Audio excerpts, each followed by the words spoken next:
ladies and gentlemen, welcome back to the All We Do Is Talk podcast. I'm here joined by Christian Cubis and Isaiah. How y'all doing out here? We're here to discuss the NBA trade deadline and all the good news and stories that have come from that.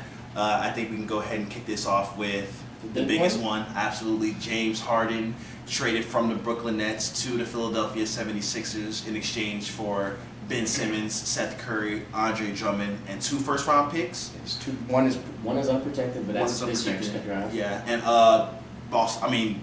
the Brooklyn also threw Paul Millsap in there to throw in as well. He was going to get cut. Yeah, I thought he was getting bought out too. Yeah, so well, obviously, since we're starting off with the Brooklyn Nets, I think the Brooklyn Nets fans should take over and tell us how he feels about the assets they acquired and how does he feel about the trade overall. Well, I think it's a win-win for both teams. I believe I was telling Moody I wanted Simmons, 2 players and 2 picks. Preferably, I would have loved to fleece him and take Bagley and/or Maxey.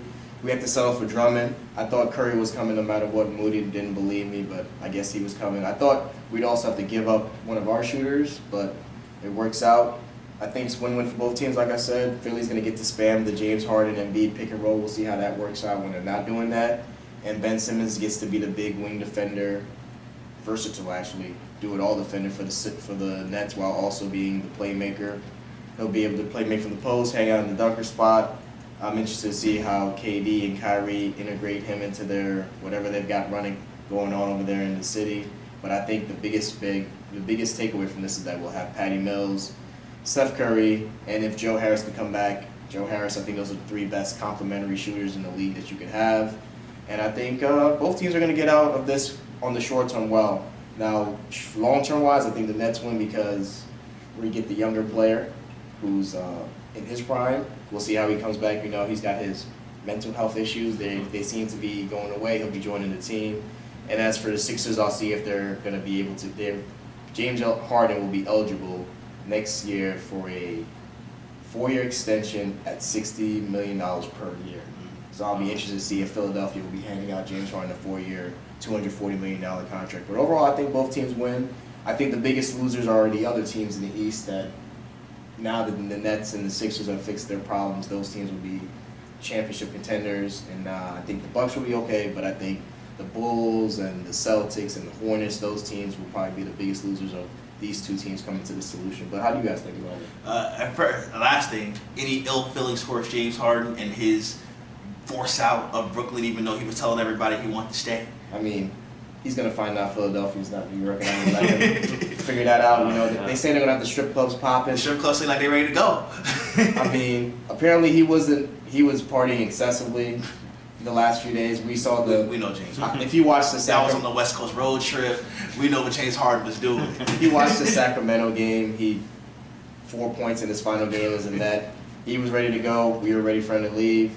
Apparently, there was preferential treatment that was given to Kyrie Irving that wasn't given to James Harden.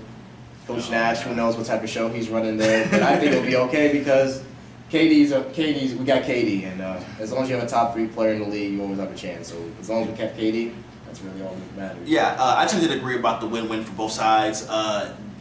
This is something that Philly had to do. Like, you could say they lost a trade in terms of assets they had to give up, but they weren't going to get Ben Simmons at all. So you went from not a non-player to James Harden. I think that's a huge, huge upgrade, especially the fit he has with Joel Embiid. Although I'm interested to see how much Joel Embiid wants to play at pick and roll all the time instead of getting his usual post touches.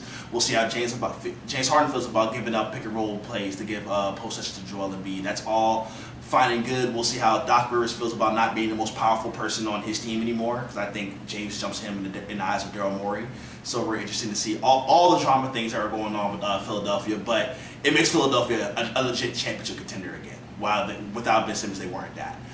For Brooklyn, this is, I think, the absolute best case scenario to get out of James Harden. Getting Seth Curry back is gigantic to be another complimentary shooter and capable defensive player on the floor, someone who's not going to screw things up for you, who's got more size than Patty Mills. Ben Simmons, obviously the centerpiece of the entire trade. He can be point guard through center for them on offense and defense. They're going to expect a lot out of him. He's going to be taking the Giannis matchup, the DeRozan matchup. basically all the big wings, even big forwards in the NBA, in the Eastern Conference. He's going to have to handle those duties. And whatever mental block that he had getting out of Philly, I hope he knows the Brooklyn, New York crowd isn't that much better than the Philly crowd. So we'll see how he does when he has to overcome a little bit of adversity. But overall, big win for both sides. Both sides solve the problem. Traded problems to solve a problem, and I think that's the best way to do things. No pettiness about competing in the same division for the same conference. They both decided they needed to go all in and win it, and now the Eastern Conference is a bloodbath. How do you feel, Christian? Yeah, so I agree with both of you. I think both teams is a win-win situation. It makes two good teams even better in the Eastern Conference. So as a Wizards fan, kind of breaks my heart seeing that. But overall, I think Ben Simmons, he adds definitely length to the Nets. Starting five, Ben Simmons, KD, even LaMarcus Aldridge, that's three practically 7-footers right there. So that'll be, pretty devastating. And Seth Curry, that's obviously a six-man candidate of the year. So that's definitely adding shooting to that. And who else did they get in that trade? Oh, Andre Drummond off the bench. He ain't really playing well in the playoffs, but so. good stats from him. Good for regular season. Yeah, it's good for regular season. And then for the Philadelphia, obviously James Harden and Joel Embiid. They're going to abuse the pick and roll like always, so that'll be a great mix. Paul Millsap. So, that's just another man on the bench that he... Hey, props to you for including Paul Millsap. You didn't even mention him. Yeah, I see why he didn't mention him. That's just Paul Millsap. We'll see how that works, but super excited for that. We'll see how the Eastern Conference goes. So do we think either of these teams jump Milwaukee based off of this trade to be the favorites, or do we still like Milwaukee? Yeah, I think Milwaukee's still favorite. I also think Milwaukee's still the best team, but I think Brooklyn jumps to 2 clearly. Clearly because of my fandom, and I believe that we should have beaten Milwaukee last year. I agree. I think we're better than Milwaukee, but we'll see. It's going to come down to health and fit, like it did last year. And Kevin Durant's big foot. And Kevin Durant's big foot. All right, I guess we could move on to... Christian brought up the Wizards, so it's time to move on to the Wizards. The Wizards, who made the second biggest trade. The two of the three most failed experiences, I think, going on in the trade market so far. Porzingis, the Dallas experiment, that was a disaster. Spencer Dinwiddie for the Wizards, that was a disaster. He hasn't looked good at all. The Bertans, they got off the Bertans. The Wizards have been the best at getting off of contracts of any team I've seen in years. Terrific for them, but I think, what were the trade details for that? That's it. That's those three players. And Montrezl Harrell. Well, that was Montrezl got kicked to Charlotte, yeah. But Dinwiddie and Bertans for Porzingis. Porzingis, and I think they did that too there. But yeah, Chris, how do you feel about the addition of the unicorn? Well, obviously we're really getting rid of pieces to build around Bradley Beal, our main all-star. Took a season-ending surgery. But overall, Porzingis, he hasn't played the best this season, so I'm excited to see how he fits in with the Wizards, because he will play a different role with that. Other than that, I'm kind of mad about Davis Bertans, one of our best shooters in the team.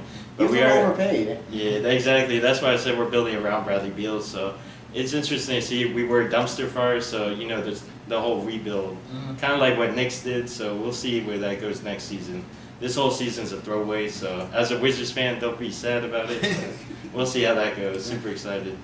I give the Wizards a lot of credit for being able for not being petty and not being stubborn. They realize when a guy needs to be gotten rid of. They didn't waste any more time with Spencer Dinwiddie. It wasn't working out next to Bradley Beal. He clearly wasn't a better fit for that team, and they shipped him on out. Porzingis, we know the talent and we know the potential of Porzingis, but that's all he's been. And we know the injuries. Hasn't played more than 50 games in 5 years. Is it really that? Wow. 50 games? In a season, he hasn't played more than 50 games in the season since he was a New York Knick. It's been really, really rough. Those knees. He was out the 2 weeks before the trade deadline. I think this is a+ deal for the Wizards. Just off of the Wizards aren't a team that's going to be getting a lot of people in free agency to show up for them and stuff like that. So to be able to get a talent like Porzingis that maybe can help make you a playoff team next year, I think is really, really exciting for them. And they can clear some cap space and add some good role players and getting off of the Bertans contract.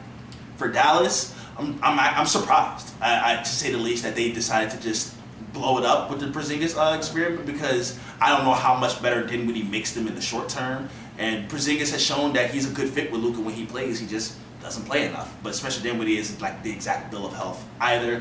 For Dallas, they're just going to go with the one-man show. Jason Kidd talked about the 2011 title team, Lucas Dirk, and they're hoping they're going to have enough good enough role players around him to be able to get the job done. That's not how the modern NBA works anymore, but we'll see how it goes for them. They've also opened up a max slot for this summer in free agency, so they're hoping it could be by trade or by free agency. They can add another guy. I think this is more of a forward-thinking plan than a short-term plan. Maybe they're title contenders already with Luka, maybe not. We'll see. I think the West is pretty open.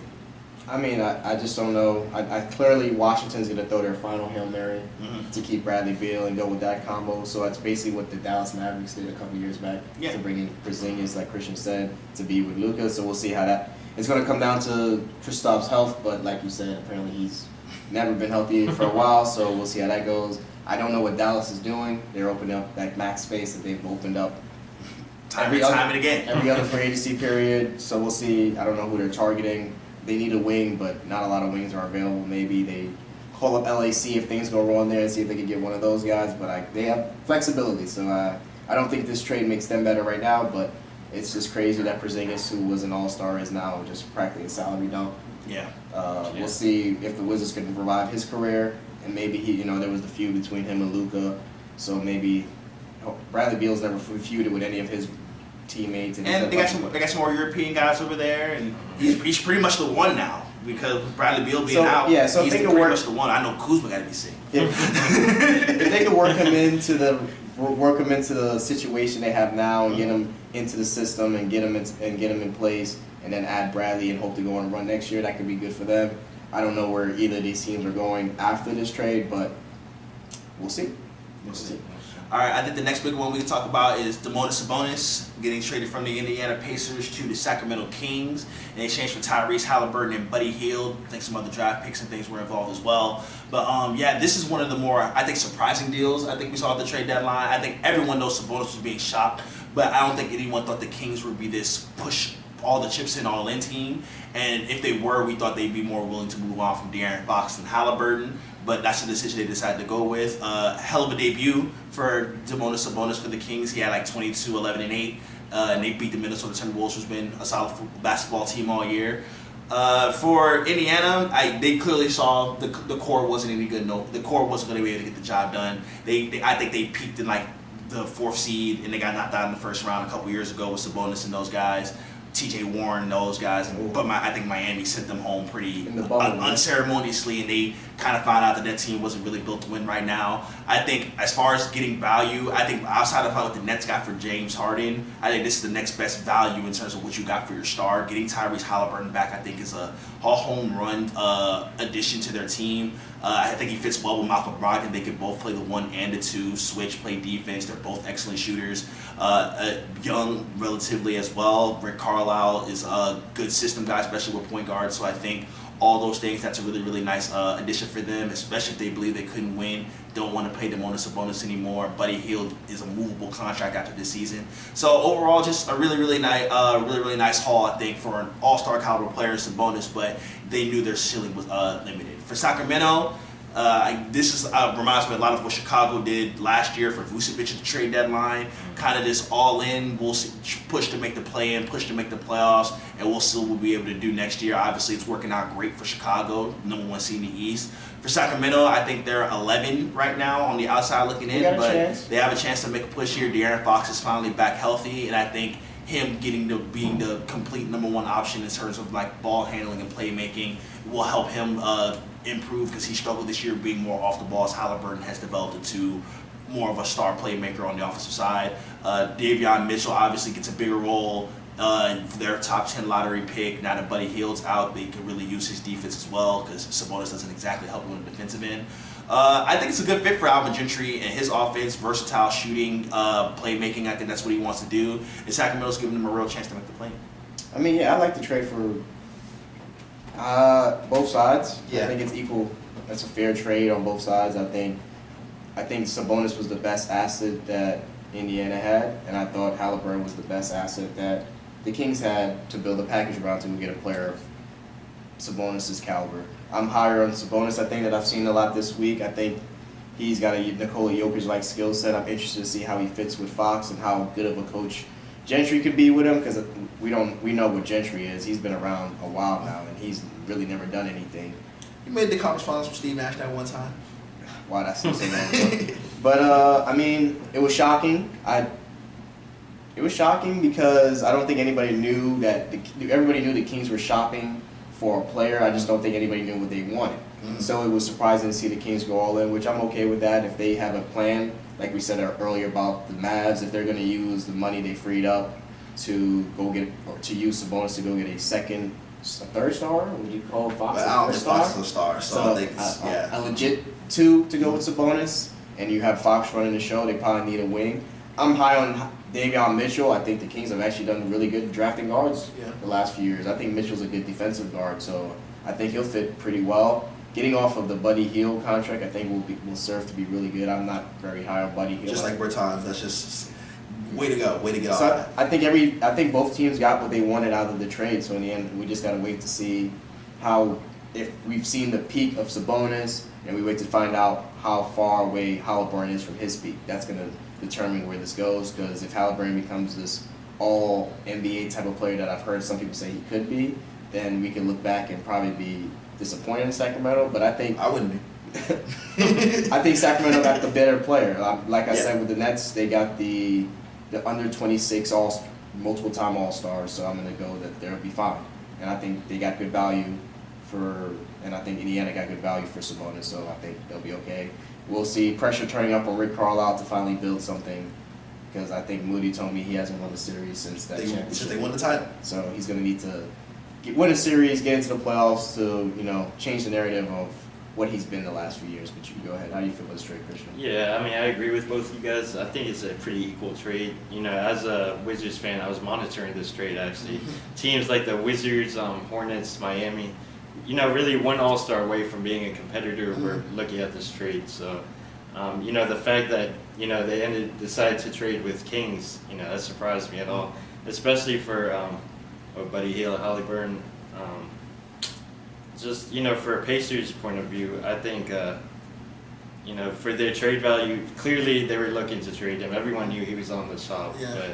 But, what they got from Kings, I think, lethal young guards, that is what they need to their offense compared to Lance Stevenson being their shooting guard. Pretty much, yeah. And then for a Kings point of view, obviously Sabonis is a lethal scorer, so that's, I feel like they're just really rebuilding their teams. Teams like Minnesota are like them, like Cleveland, building young talent, or, lethal scoring and just seeing what they can do with the talent they add to their system. So I'm, curious to see how the Kings grow from here. So we'll see that. Like you guys said, hopefully, they can make a mean run, see if they can make it in the play-in tournament. So we'll see that. It's been a long time since Kings basketball for the first time since 2005. Yeah. All right, so what's the next one we got on tap? CJ McCollum. Oh yeah, New CJ. Orleans. Yeah, CJ, definitely. wow. That's the Portland nuke bomb to their franchise, So pretty the much. official trade is McCollum, Larry Nash Jr., who I believe is hurt. Yeah, he had season-ending surgery. Mr. 0000 himself, Tony Snell, for Nickeil Alexander-Walker, Josh Hart, and Tomas Satoransky in a protected first. Yeah, this one had a lot of player movement and stuff going. A lot of even players being involved in it. But the creme de la creme was CJ McCollum going to New Orleans. For Portland, I think this obviously spells the end of the Dame and CJ era. Great run that they had. I think they pretty much overachieved, in my opinion. They made it to the conference finals when they probably didn't deserve to be there, and they gave it a couple of more good runs, and they figured out that this was the end. Dame has obviously shown a little bit of unhappiness, a little bit of frustration with his inability to compete for a championship. I think that's why Portland did this. I think they now have the most cap space, or like close to it, in coming up in free agency this year, getting off of CJ's contract, brought in some expiring deals. And they just realized that they weren't going to win with the core of the team they had. They've also traded Norman Powell and Robert Covington as well. They realized this team wasn't the team to get the job done. Now you can build about Dame. They still have Nurkic, who's a young, affordable player who has a contract that is tradable as well. So they can open up even more space to try to bring in somebody to pair with Dame. It's a Hail Mary move, honestly. It's a Hail Mary move. We'll see how it works out for them. Because if they look like a lottery team going into 2023, which I think Dame will be, he will finally be up for his a deal. They could lose him for nothing. So they have they have to hit a home run with all that cap space and assets they've been able to add and getting rid of CJ. For New Orleans, this is the opposite. This is the opposite Hail Mary. This is their only chance, I think, to make anything happen. They've been really, really good since Christmas. I think they're like 3 games over 500 since Christmas. They had a disaster start, but Brandon Ingram's gotten healthy. Who knows when we'll see Zion Williamson? I don't know. But CJ McCollum is definitely another scoring playmaker on the perimeter that they needed, especially with Zion not being around. Jonas Valanciunas has stepped in admirably and been a really, really nice player for them. Jackson Hayes looks really good as well. They really just needed another playmaker next to Brandon Ingram. They realized that Devontae Graham isn't that guy. CJ McCollum is probably the best they were going to be able to get their hands on. So finding a player like that who can give you 20 to 25 points a game, efficiency-wise, doesn't really help them on defense, but hey, they're all in on one side of the ball. Hopefully their offense can be so good that it doesn't matter anyway. New Orleans, I think they jumped into 10th in the playing spot now, or pretty close to it. They're making their final push. Hopefully we can see Zion Williamson at some point in the season, and now in New Orleans might actually can show you that they might have some pieces here to do something. New Orleans has some exciting young talent. I think CJ McCollum, Brandon Ingram, and Zion you can do something with that three. I really think you can do something with that three, but here it is. You got to figure out a way to get Zion healthy. You got to figure out a way to get him in shape, and you got to figure out a way to get him to stay. Because honestly, to me, it sounds like he doesn't want to be there. I mean, yeah, this is 3 straight trades that look like salary dumps. So on the side of Portland, they're gonna try to rebuild around Dame with the cap space. Good luck with that. That screams failure, and Dame will probably be traded in the offseason. As for New Orleans, they're throwing a Hail Mary to see if they could get Zion to try to get into good enough shape to try to chase the play-in that they invented for them. They've never been in either. But I don't really know if the combination of CJ McCollum and Brandon Ingram alone without Zion will be good enough to get them where they want to go. So it's all going to come down to if they can get Zion on the full court. And the last time we seen Zion in pictures, he doesn't look like he's in shape to play basketball. So I think New Orleans is in a pretty terrible spot. And Portland's in a pretty terrible spot, so I think this is a lose-lose all around. We need 2 teams that are probably going over. Yeah, I agree with both of you. It is, it's really, these trades are a gamble. They're both reaching for Hail Marys at one point. Portland on one hand is really get rid of the, CJ McCollum shooting, one of their best shooting guards. And, they just plan to build around Damian, so we'll see how that goes. Mm-hmm. If one trade happens that Damian doesn't like, he's probably out of there. Yeah. So, he's on thin ice right now. And, obviously his best piece is Nurkic, like you said, so we'll see how that is. But, him as being your best piece really says something about the team. Yeah. So They got to add a guy. Yeah, definitely. And then from Pelicans' point of view, they were a dumpster fire the first beginning of this season. They were last in the conference, so BI has definitely been balling. So he's definitely carrying that team. Josh Hart was playing pretty good too, but he's up out of there. An extra trade piece too. Yeah. But I'm super excited to see CJ McCollum. His debut, he dropped what was it, double-double, I think? 13 points, I know for sure. Yeah. I forgot. He also took a lot of Brandon Ingram shots, so they gotta figure out how they're gonna split those up. That trade off. He was just like he was a 1. But definitely that trio, Zion, Brandon Ingram, and CJ McCollum would be very lethal. And Steven Adams, I think, is on the team still. No, Steven's in Memphis. They have Memphis. Oh, okay.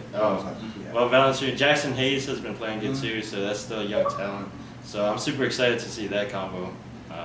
I don't know if they'll make play-in tournament just because the West. I don't know. There's still teams like Dallas Mavericks. They're pretty low there. The Lakers. Yeah, the Lakers are pretty low too. The Lakers.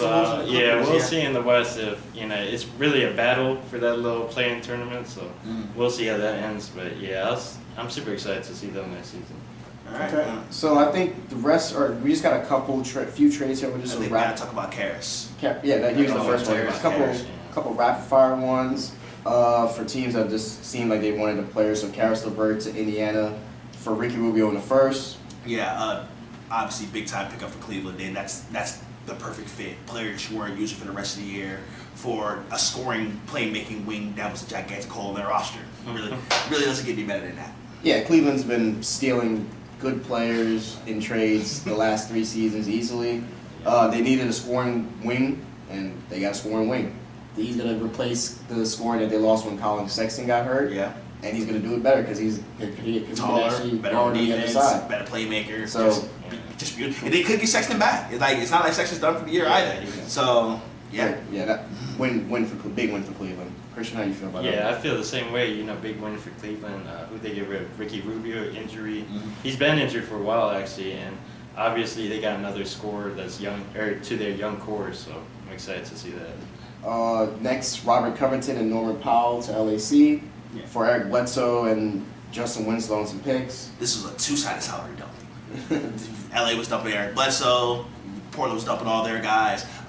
Obviously, I think if the Clippers can get healthy, those trades can be huge for them because Norman Powell is a perfect fit to plug in between Paul George and Kawhi Leonard. Robert Covington can obviously take some of the defensive pressure off of them as well. He can also hit the shot from the outside. Now, Ty Lue said Kawhi's probably not coming back, so we'll see how that works out for them.